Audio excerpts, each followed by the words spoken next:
I never thought retirement would turn into a war zone. My name is Robert Mitchell, and for 37 years I worked as a civil engineer specializing in water infrastructure.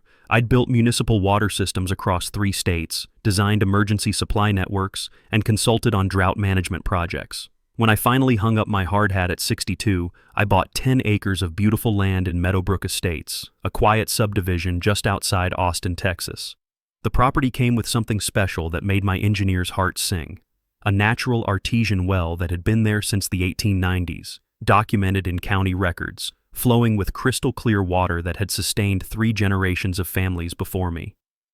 I built my retirement dream there, a modest ranch-style home with solar panels, a workshop where I restored vintage cars, and a garden where my wife Sarah and I grew tomatoes, peppers, and herbs. But Sarah passed 2 years after we moved in. Cancer took her fast, and suddenly that beautiful property felt too big and too quiet. The garden became my therapy. Every morning at sunrise, I'd walk out with my coffee and check on the plants, listening to the mockingbirds and watching deer graze at the property line. The well provided everything I needed, gravity-fed through pipes I'd installed myself, following every code and regulation I'd spent decades mastering. Life was simple and good. My neighbors were friendly, regular folks who valued privacy and peace. The HOA existed but barely functioned, meeting once a year to approve a minimal budget for maintaining the entrance sign and mowing the common areas. No one bothered anyone. We had a genuine community, the kind where people dropped off extra vegetables and helped jumpstart cars without being asked. I thought I'd found my forever home, the place where I'd spend my remaining years in peace, maybe even find joy again after losing Sarah. Then Patricia Hendricks bought the foreclosed property at the subdivision entrance, and everything changed overnight. Patricia was a 50-something realtor from Dallas with helmet hair, designer athleisure outfits, and an attitude that could strip paint off a barn.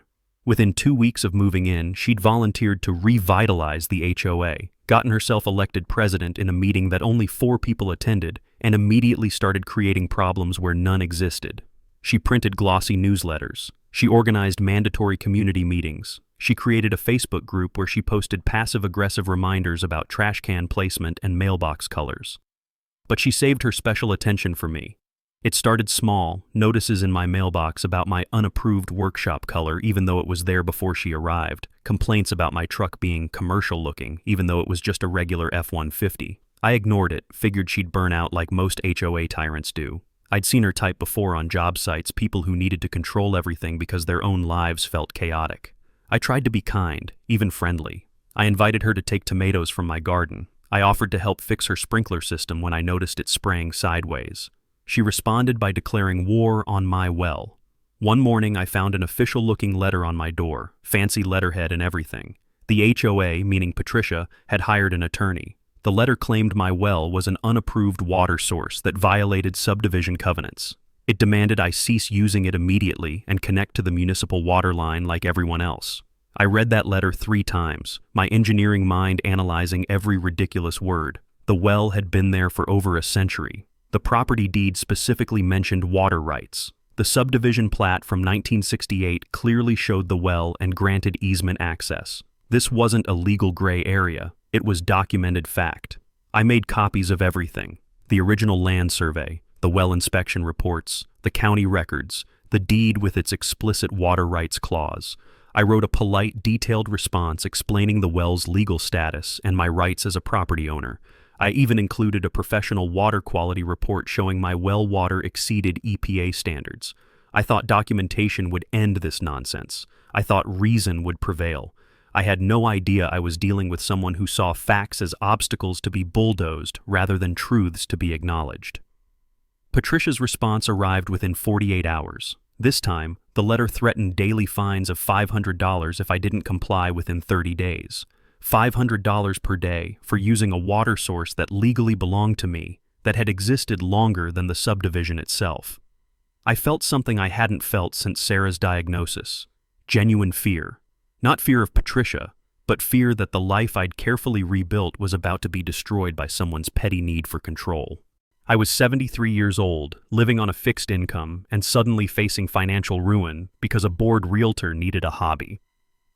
That night, I sat in my workshop surrounded by Sarah's memory and 37 years of engineering knowledge, and I realized something that changed everything. I pulled out the subdivision plat maps, the geological surveys I'd reviewed before buying the property, and the original water district planning documents I'd obtained through a colleague. And there it was, the detail I'd noticed years ago but never considered important. My artesian well wasn't just my water source. Due to the unique geology of our area, my well sat at the highest point of the aquifer that fed the entire subdivision's water table. The municipal line everyone else used? It drew from a pumping station that pulled from the same aquifer, 200 feet downstream from my property. My well was the mother source. I had the power to do something extraordinary, something perfectly legal, something that would make Patricia Hendricks understand that some battles shouldn't be started. But I'm getting ahead of myself. You need to understand what happened next, how far Patricia was willing to go, and the moment I realized being nice had been my biggest mistake. I decided to fight back properly, through legal channels. I hired Thomas Chen, a property rights attorney who'd handled water disputes across Texas for 20 years.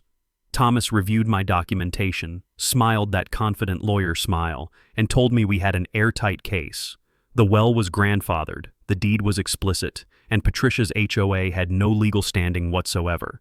He drafted a response that professionally but firmly told Patricia and her attorney to back off. He cited case law, referenced Texas property code, and made it clear that continuing this harassment could result in a countersuit for legal fees and damages.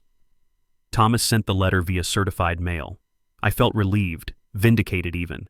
I imagined Patricia reading it, realizing she'd overstepped, maybe even apologizing. I was still thinking like a reasonable person. I didn't understand that to someone like Patricia, being proven wrong wasn't a reason to retreat. It was gasoline on a fire. 3 days after she signed for that certified letter, Patricia made her next move, and it was nuclear. I was in my garden, staking tomato plants, when I heard trucks rumbling down my driveway. 2 pickups with Meadowbrook Compliance Services magnetic signs slapped on the doors. 4 men in reflective vests climbed out, along with Patricia herself, holding a clipboard like a sword. Behind them came a cement mixer. My stomach dropped before my brain even processed what was happening. Patricia marched up with a smile that would make a shark nervous and announced that the HOA was exercising its emergency authority to seal my well for public safety concerns. I stepped in front of the wellhead, my 73-year-old body suddenly feeling very small against 4 contractors. I told them they were trespassing, that they had no authority, that I'd call the sheriff. Patricia just laughed, this high-pitched, delighted sound, and waved a document. It was an emergency order signed by her as HOA president, claiming the well posed a contamination risk to the community water supply. Complete fabrication, utter nonsense, but it was stamped and official-looking. The contractors, just guys getting paid hourly, didn't care about property rights or legal nuances. They had a work order. I called Thomas immediately, my hands shaking so badly I could barely dial. He told me to document everything but not to physically interfere because that could create legal problems for me. So I stood there, filming on my phone, watching these men pour concrete over my wellhead, sealing the access point that had provided water since before Texas was a state. Patricia supervised the whole thing, occasionally glancing at me with this triumphant smirk. When they finished, she handed me another letter, this one informing me I now had 7 days to connect to municipal water or face daily fines plus a lien on my property. That night, I didn't sleep. I lay in Sarah's favorite chair, looking at photos of us in the garden, and felt something break inside me. Not my spirit exactly, but something else. The part that believed playing by the rules guaranteed fairness. The part that trusted documentation and facts to protect you. Patricia had shown me that some people don't care about rules. They care about winning. And she was winning because I'd been fighting with one hand tied behind my back, trying to be reasonable when she was willing to be ruthless. But I'm an engineer. Engineers solve problems. And as I sat there in the darkness, my mind started working differently, strategically rather than defensively. I got up, went to my office, and pulled out files I'd reviewed years ago when buying the property. I'd done my due diligence back then, studied the geological surveys, reviewed the water district's infrastructure plans. I'd wanted to understand the land I was buying because that's what engineers do. We dig deeper. The subdivision's water supply came from the Meadowbrook Municipal Utility District, a small independent water provider serving only our neighborhood and 2 others. The mud drew water from the Edwards Aquifer through a pumping station at the base of the hill below my property. Standard setup, nothing unusual. But the geological surveys showed something fascinating. The aquifer in our area was relatively shallow, with an impermeable clay layer creating a natural pressure zone. Water moved through limestone fractures in a specific direction, from the high elevation where my artesian well sat, down through the subsurface, eventually reaching the aquifer zone where the mud's pumps drew from. I pulled up the well drilling logs from 1891, when the original well was hand-dug. The pioneers who settled this land weren't stupid. They'd chosen this spot because water literally pushed itself to the surface here. Artesian pressure. The well sat directly above a major fracture zone where water from deeper in the aquifer forced its way upward. That same fracture zone fed the downstream aquifer, like a main artery feeding smaller vessels. I'd noticed this connection years ago but thought nothing of it because why would I? My well supplied my house, the mud supplied everyone else. Two separate systems. Except they weren't separate at all, not geologically. I grabbed a flashlight and walked outside, following the slope of the land, tracking the geological formations I knew were beneath the surface. The mud's pumping station sat maybe 800 feet from my property line, downhill, pulling from the same aquifer my well naturally accessed. The water those pumps drew? It flowed from the fracture zone beneath my land. My well was the source. The mud was the downstream user. Texas water law is based on the rule of capture. If water flows beneath your land, you have the right to pump it, regardless of how it affects neighbors. But there's a flip side people forget about. You also have the right to not pump it, to seal your access point, to let the natural pressure redistribute. And if that redistribution meant less water reached downstream users, well, that was just hydrology, nothing illegal about it. Patricia had sealed my well to punish me, but she'd handed me something far more powerful than she understood. She'd given me control over the neighborhood's water source, and she had no idea. I sat on my porch as the sun came up, watching the first few neighbors drive off to work, their sprinklers watering their perfectly manicured lawns. And I smiled for the first time in weeks. Patricia wanted to play hardball. She'd just challenged a civil engineer with 37 years of water infrastructure experience to a water war. This was going to be educational for her. I spent the next week planning like I was designing a municipal project because in a way, I was. This wasn't about revenge, it was about leverage. Patricia had left me no choice but to connect to municipal water or lose my home. But what if the municipal water stopped flowing? What if the mud supply became so problematic that Patricia, as HOA president, had to deal with an angry neighborhood? What if she understood, finally, that you don't start wars with people who understand the battlefield better than you do? First, I needed verification. I called my old friend Marcus Webb, a hydrogeologist I'd worked with on 3 major projects back in the 90s.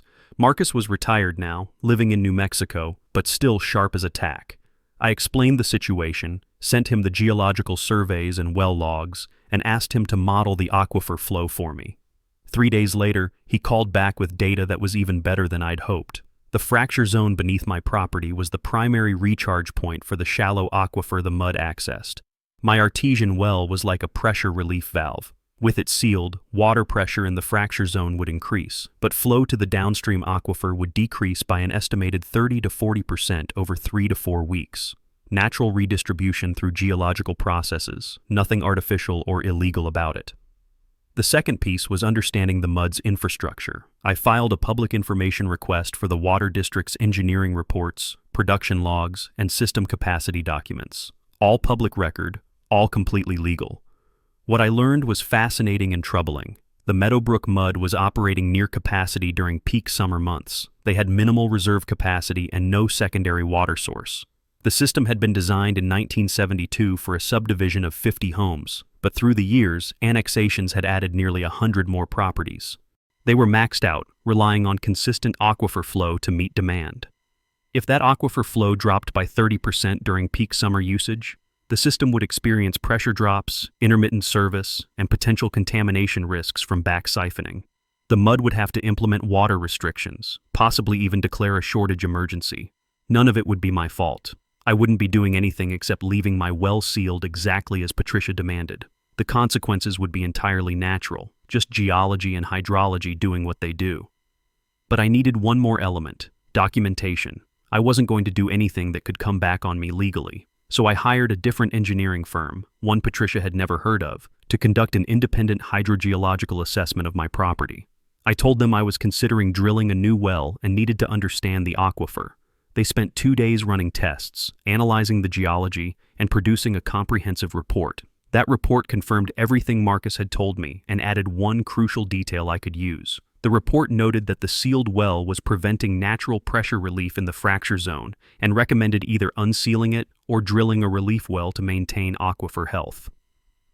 I had my ammunition. Now I needed timing. It was late June, and Texas summer was coming in hot. The forecast showed temperatures climbing into the high 90s for the next 2 weeks. Perfect. Water demand would spike as people watered lawns, filled pools, and ran their air conditioning condensers. The mud system would be working overtime. This was when a 30% reduction in aquifer flow would hurt most. I waited until exactly 30 days after Patricia sealed my well. That was the deadline she'd given me in her letter, the point where daily fines would supposedly start. I connected to the municipal water line as required, hiring a licensed plumber to do the work by the book. I submitted all the proper paperwork to the HOA, including paid receipts and inspection certificates. I complied completely, exactly as demanded. Patricia got what she wanted. My well stayed sealed, exactly as she'd ordered. Then I watched and waited. The hydrogeology wasn't instant. It was gradual, natural, invisible. But it was happening. Water that had flowed freely through that fracture zone for thousands of years was now backing up, redistributing, finding new paths through the limestone. Less of it was reaching the aquifer zone where the mud's pumps drew from. Week 1, nothing noticeable. Week 2, I heard a neighbor mention his sprinklers seemed weaker than usual.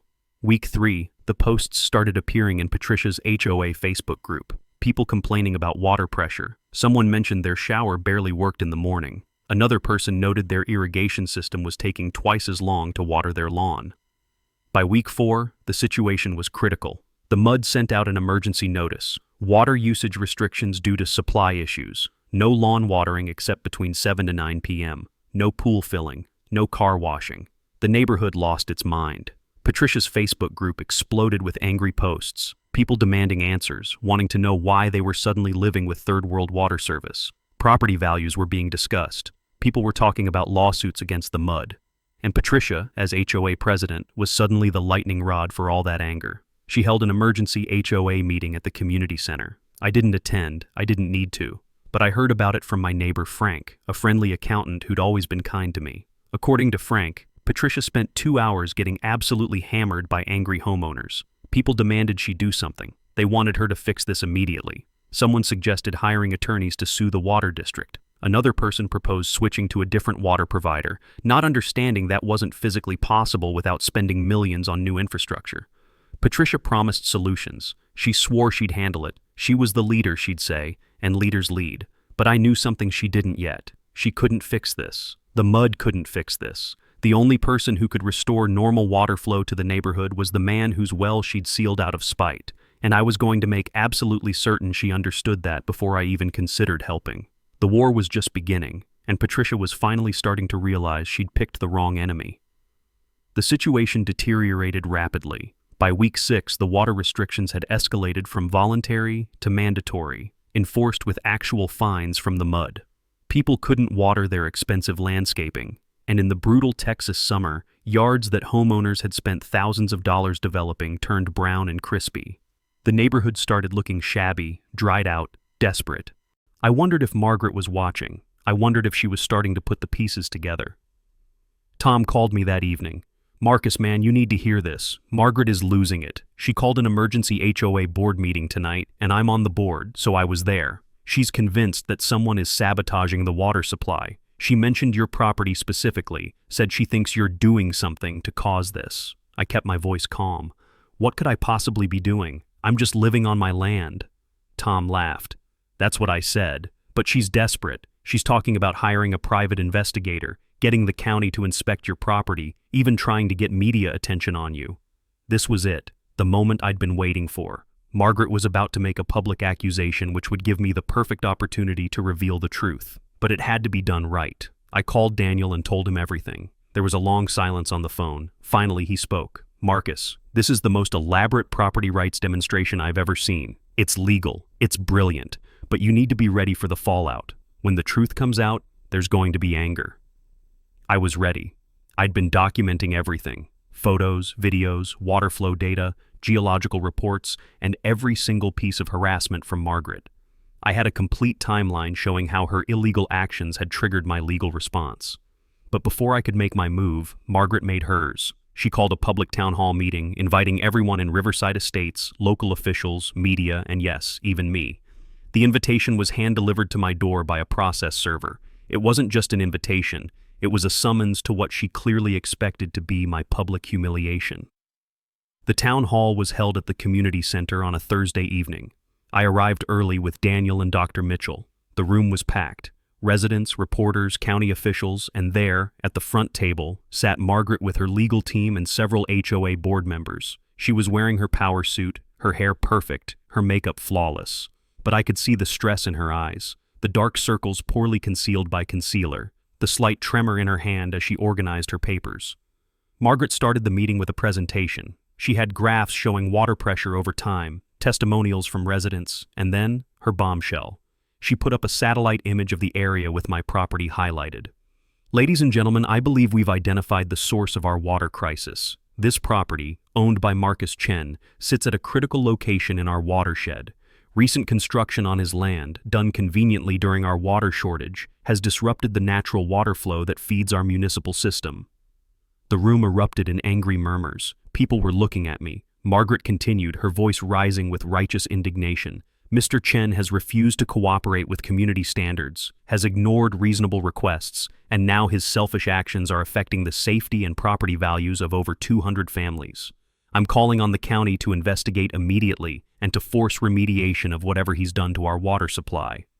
She sat down to scattered applause, looking satisfied. This was my moment. I stood up and Daniel handed me a tablet. Thank you, Margaret, for that interesting presentation. I'd like to respond if I may. The room went quiet. I pulled up my first image, my property deed from 1963.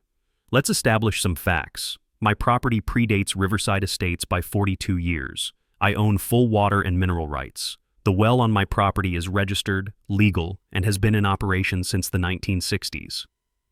Next image, the timeline of Margaret's harassment. Over the past 7 months, Ms. Thornton has sent me 47 violation notices for a property that isn't in her HOA jurisdiction.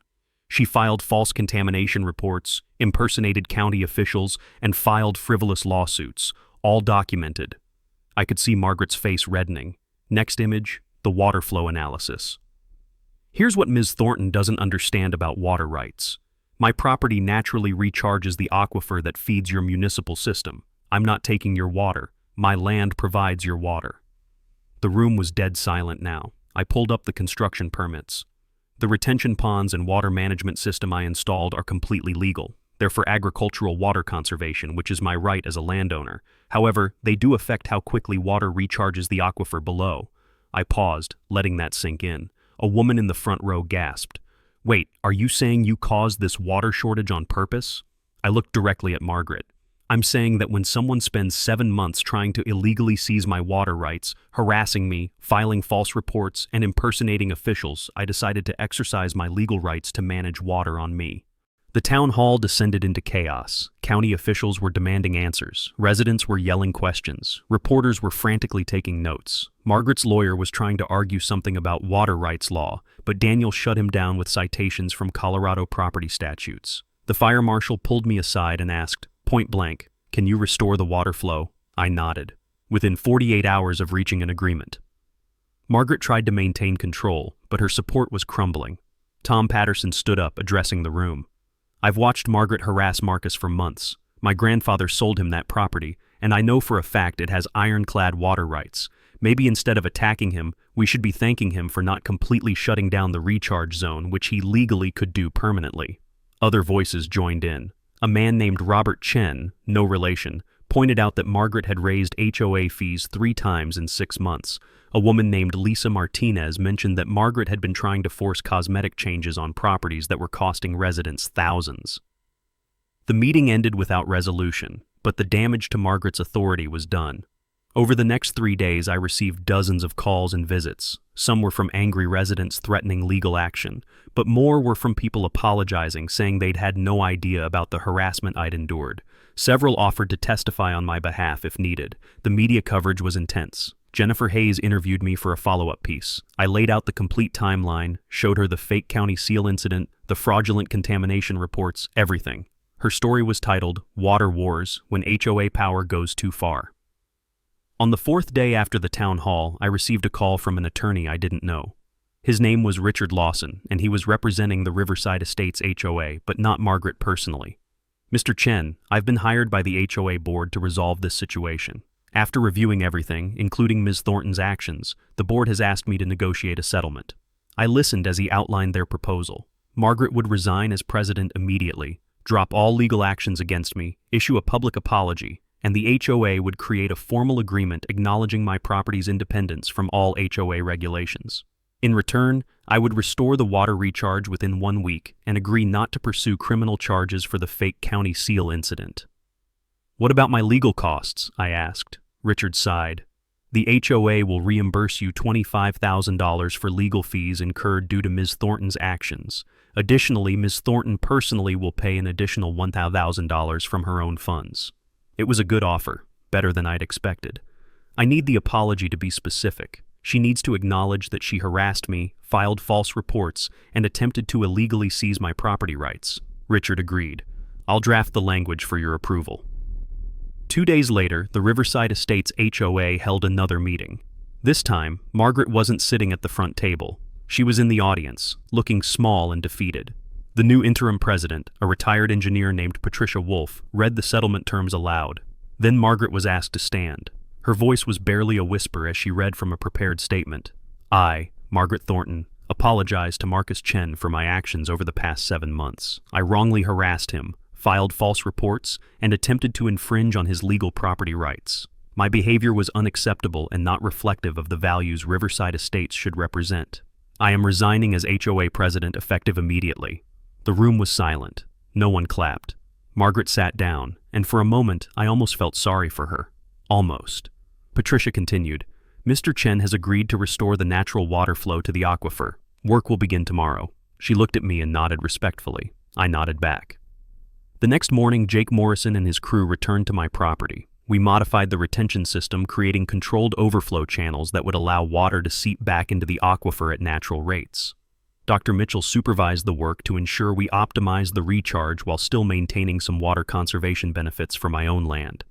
Within 3 days, the water district reported that aquifer levels were rising. Within a week, water pressure in Riverside Estates was back to normal. The fire marshal lifted his safety notice. Insurance companies were satisfied. Property values stabilized. Tom texted me, "You're a legend, man. People are calling this the Great Water War of Riverside Estates." Life slowly returned to normal, but with significant changes. Patricia Wolf proved to be an excellent HOA president, focused on actual community needs rather than power trips.